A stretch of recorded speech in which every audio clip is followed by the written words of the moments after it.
पत्रकार परिषद आहे, काय विषय आहे तुमचा? संजय जी, आपने आज जो मैं पहले बोल रहा सभी पत्रकारों को जय भीम नमो बुद्धाय। मेरा नाम श्रीधर साल्वे, मैं भीमसेना का राष्ट्रीय अध्यक्ष हूँ। आप सभी को पता है कि महाबोधि महाविहार मुक्ति आंदोलन कई सालों से चल रहा है। मेरे हिसाब से 130 साल हो रहे हैं, परंतु अभी तक हमें न्याय नहीं मिला और हमारा जो आंदोलन है बीटी एक्ट वो रद्द नहीं हुआ। तो इसके प्रयास सभी ने इसका प्रयास किया, नेतृत्व किया, फिर भी हम लोग भी सक्सेस नहीं हुए हैं।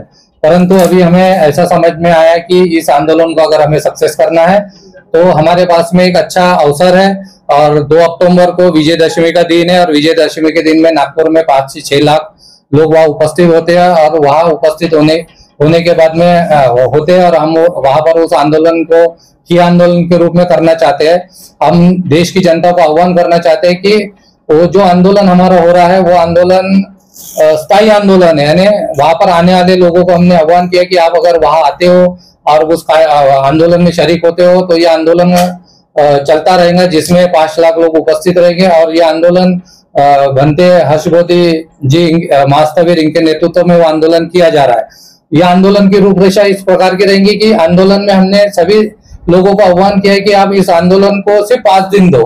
अगर 5 दिन ये आंदोलन हमारा अगर चलता है लाखों की संख्या में तो ये आंदोलन हम 100% सक्सेस कर सकते हैं। केंद्र सरकार और बिहार की सरकार को हम झुका सकते हैं। तो बिहार और केंद्र की सरकार जब झुकेंगी, जब हमारा जन सैलाब होगा, हमारी यूनिटी होंगी, हमारी ताकत होंगी और वो ताकत को देखते हुए वो लोग उस आंदोलन को कुछ कर सकते हैं, यानी न्याय दे सकते हैं। तो हम ये चाहते हैं, भीमसेना के माध्यम से हमने रहने की और भोजन की व्यवस्था की है। और सभी नागपुर में जो आंदोलन होगा तो नागपुर में जब आंदोलन होगा तो नागपुर की व्यवस्था को भी ध्यान में रखते हम ये आंदोलन को करने वाले। जय भीम। और हमारे सामने अभी बनते हर्षबोधि महास्थवीर है, वो आपको जानकारी देंगे।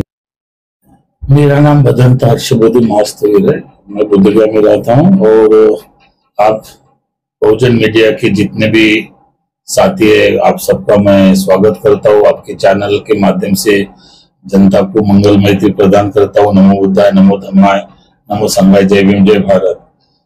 आज का इस पत्रकार का उद्देश्य इतना ही है कि आपके मीडिया के माध्यम से आपको सबको पता है कि जहाँ सिद्धार्थ कुमार गौतम ने 2500 वर्ष पूर्व ज्ञान प्राप्त किया, बुद्धत्व प्राप्त किया, शांति का, दुनिया को शांति का संदेश दिया, वहां पर अशोक सम्राट द्वारा महाबोधि महाविहार का निर्माण हुआ। वो महाबोधि महाविहार विश्व के बुद्धों का एकमेव श्रद्धा स्थान है। वो आज भी हिंदू ब्राह्मणों के कब्जे में है।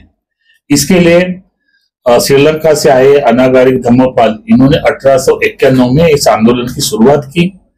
आज उसको 135 साल हो रहे हैं। उसके बाद में 1988 में नागपुर के अपने गिट्टी खदान के बंती जी थे डिस्ट्रिक्ट संरक्षित, उसके साथ मैं भी था। उन्होंने 88 से 90 तक आंदोलन शुरुआत किया।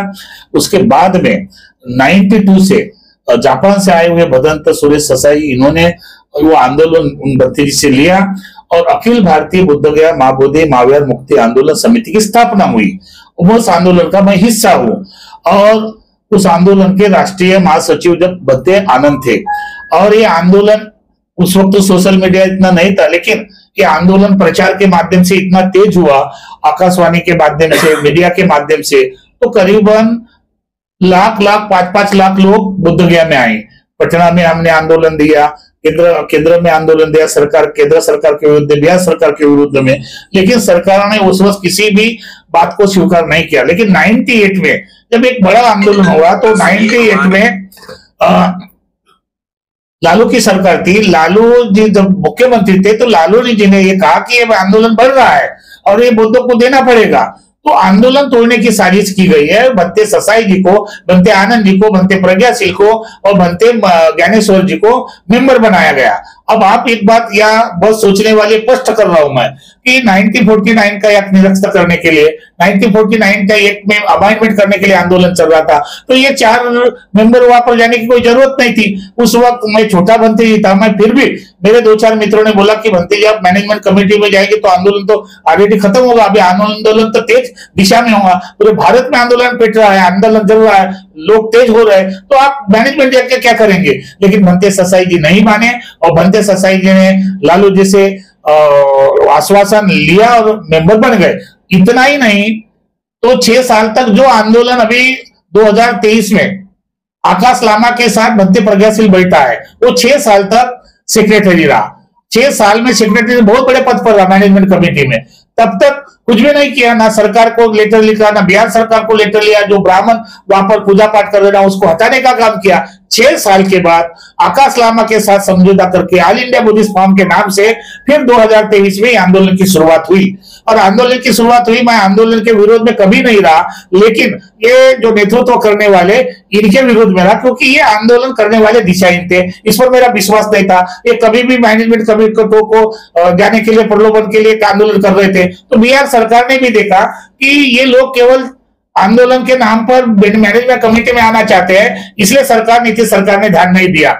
अब फिर इतना ही नहीं तो इस आंदोलन में 3 गुट बढ़ गए, एक के राहुल के नेतृत्व में, एक राजेंद्र गौतम के, एक अभी धम्मच यात्रा का एक ग्रुप बन गया, विशाल रैली का ग्रुप बन गया। मेरा मानना है कि महाबोधि महावीर अगर मुक्त करना है तो ये दोनों रैलियां ये मध्य प्रदेश में, महाराष्ट्र में घूमने के बजाय अगर बिहार में घूमती तो बिहार की जनता जागरूक होती और बिहार सरकार डरता, और वहां के मत लोग, वोट डालने वाले लोग अगर उनके विरोध में जाते तो बिहार सरकार हिल जाती। अभी इस देखते हुए स्थिति को मैंने 14 अक्टूबर 1956 को डॉक्टर बाबा साहब आम्बेडकर ने 5 लाख लोगों को धर्मांतर किया, दीक्षा दिया, वो भूमि, ऊर्जा भूमि, भूतों न भविष्य होने वाली धम्म क्रांति किया, उसी धम्म क्रांति भूमि पर बाबा साहब के चाहने वाले, बाबा साहब को मानने वाले, बाबा साहब के ऊर्जा भूमि को नष्ट करने वाले लाखों की संख्या में, 5-5 लाख लोगों की संख्या में नागपुर के दीक्षा भूमि में आते हैं, उसका एक उदाहरण है। इसलिए हमने ये सोचा है कि क्यों ना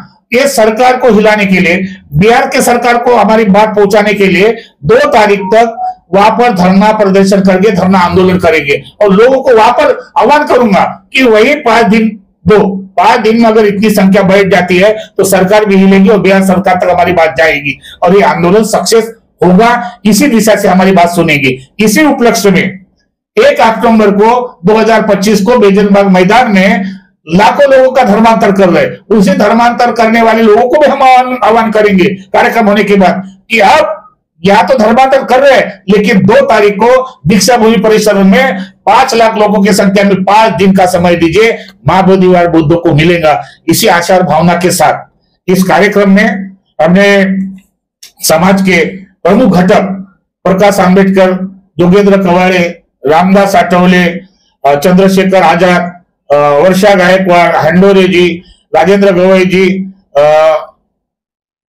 दीपक निकालजे जी, मोहन पाटिल जी, विजय बोध जी, जितने भी सामाजिक राजनीतिक संगठन है उनके पदाधिकारी है, उनको लेटर द्वारा हमने सूचना की और वो लोग नागपुर में भी आ रहे हैं। बहन जी को नहीं छोड़ती तो? हाँ, उनको भी बुलाया है, बहन जी को बुलाया, आकाश लामा को बुलाया, विनय चारा को बुलाया, ससाई जी को बुलाया है, सभी को बुलाया, जो जो अम्बेडकरवादी संगठन है उस सबको दीक्षा भूमि पर बुलाया। ऑलरेडी आठवले साहब 2 तारीख को आ रहे हैं, काफी संगठन राजनीतिक लोग अम्बेडकरवादी आ रहे हैं, उनको हम एक बोल रहे हैं कि ये 2 तारीख के आंदोलन में आप आइए और हजारों के तादाद में भिक्षु संघ खड़ा रहेगा, लाखों लोग खड़े रहेंगे। तो महाबोधि का ये जो प्रश्न है, जो दीक्षा भूमि से बाबा साहब ने धम्म क्रांति की थी, उसी धम्म क्रांति के अवसर पर पूरे नागपुर से धम्म क्रांति पूरे भारत में होंगी और बुद्ध का महाबोधि मार्ग बुद्ध को मिलेगा, ये ऐसा आशा विश्वास मुझे लगता है। इसीलिए आज हमने पत्रकार परिषद ली थी और आज सोशल मीडिया जो बहुजन मीडिया है, मेरी उससे उम्मीद है कि आपके चैनल के माध्यम से हमारी बात ये समाज तक पहुंचाने का प्रयास करेंगे और समाज के लोग ज्यादा से ज्यादा इस आंदोलन में और 1 तारीख के कार्यक्रम में आएंगे, ऐसा मैं भदंत सबोधी राष्ट्रीय महासचिव और प्रवक्ता होने के नाते मैं आह्वान करता हूँ। आपने ठिया आंदोलन जो बोले वो दीक्षा भूमि पे करेंगे ऐसे बोले। हाँ। और जो 5 यानी लाखों की संख्या में जो उपासक उपासिकाएं आएंगे वो रहेंगे उसमें, तो ठिया आंदोलन 2 तारीख का धम्मचक्र प्रवर्तन दिन, कितने दिन रहेगा ये 5 दिन रहेगा। जब तक हमारी मांग नहीं होती अब तक रखेंगे, लेकिन 5 दिन तो हमने रखा। दीक्षा भूमि पे ही रहेगा? हाँ, दीक्षा भूमि परिसर में। उसकी रिसर्च परवानगी ली क्या आपने? हाँ, ली है। 12 फरवरी 2026 को वीणाचार्य ने दिल्ली जाम करने की घोषणा की है, तो क्या उसको भी समर्थन रहेगा आपका? देखिए, जाएंगे आप दिल्ली? मैं एक आंदोलन का हिस्सा होने के बाद कौन लोग क्या करते बनते जी वीणाचार्य ने आह्वान किया वो अच्छा है। मैं तो ये चाहता हूँ कि पहले एक हो जाए हम लोग, विनयचार्य हो, आकाश लामा हो, मनदीप आनंद जी हो, हर्षबोधी हो, जिन लोगों ने तो हो गए ना, एक हो गए ना, आकाश लामा हो गए, ससाई भी एक मंच पे आए, विनयचार्य भी आए। ये देखो, अगर एक होते तो अलग अलग ग्रुप नहीं बढ़ते, दिखाने के लिए बोलने के लिए बात है, लेकिन औपचारिकता है। क्योंकि उस दिन का विनयचार्य का मैंने भाषण सुना उपस्थ, उन्होंने कहा आप मुझे बुलाएंगे, वो मुझे बुलाएंगे, हम लोग एक नहीं। उन्होंने भी एक व्यापक मीटिंग की घोषणा की। तो बहुत अच्छा लड़का है, काम करता है। तो मैं ये चाहता हूँ कि एक व्यापक मीटिंग होना चाहिए और सभी लोग बैठकर महाबोधि महाविहार मुक्ति के लिए लड़ना चाहिए। लेकिन अभी ये जो मुद्दा है दीक्षा भूमि पर, और दीक्षा भूमि पर लाखों राज्य के लोग आते हैं और ये 2-3 दिन के लिए समय देते हैं, तो मुझे लगता है सरकार, अरे जो क्या बोलते हैं अपने आरक्षण के लिए, मराठा आरक्षण के लिए उन्होंने किया, क्या नाम है उनका, राज्य सरकार गई ना। तो हमको भी, हमारा तो एक उद्देश्य, अभी हम शिष्टमंडल नहीं जाएंगे, शिष्टमंडल मैनेज हो जाता है। जो भी लोग हैं वो वहां पर आएंगे हमारे धरने पर और हमको निवेदन देंगे। जैसे बिहार सरकार है तो बिहार सरकार तक उनके कुछ ना कुछ, या महाराष्ट्र शासन से जाएगा कि महाराष्ट्र में इतना बड़ा हो रहा है और धर्मांतर के दिन हो रहा है, तो ये बहुत बड़ा मैसेज जाएगा। इसलिए मैं विनयचार्य हो, आकाश लामा जी हो, और जितने भी लोग हैं, जितने भी राजनीतिक लोग हैं, जितने भी गट तट के लोग हैं, उस धरने में आना चाहिए और महाबोधि महाविहार मुक्ति के लिए हमको सब एक होकर, शपथबद्ध होकर लड़ाई लड़नी चाहिए। मेरा एक सवाल है कि 5 लाख लोग सरकार की राय ने, सरकार हमारी नहीं दे रहा इसलिए तो हो रहा है। अगर सरकार देते तो काहे के लिए बैठते? अगर हमारी बात को जायज है, अगर वो हमारी मांग को नहीं मांग रहे इसलिए ना बैठ रहे, हमारी मांग तो जायज है। वो सरकार की जवाबदारी, सरकार उसके बिहार सरकार तक हमारी बात को पहुंचाए कि ये लोग बैठने वाले हैं और नहीं बैठेंगे तो ऐसा होगा। ये सरकार की जवाबदारी, हमारी तो कोई जवाबदारी नहीं है। हम तो मांग रहे, अगर हमको देते हैं, बौद्धों को बहुमत देते हैं, तो हमको काय को धरने पर बैठना होता है? काय के लिए हम लोग सरकार लोगों को परेशान करेंगे? हमारे को नहीं दे रहे इसलिए हम लोग परेशान करेंगे, ये सरकार जवाबदार होगा।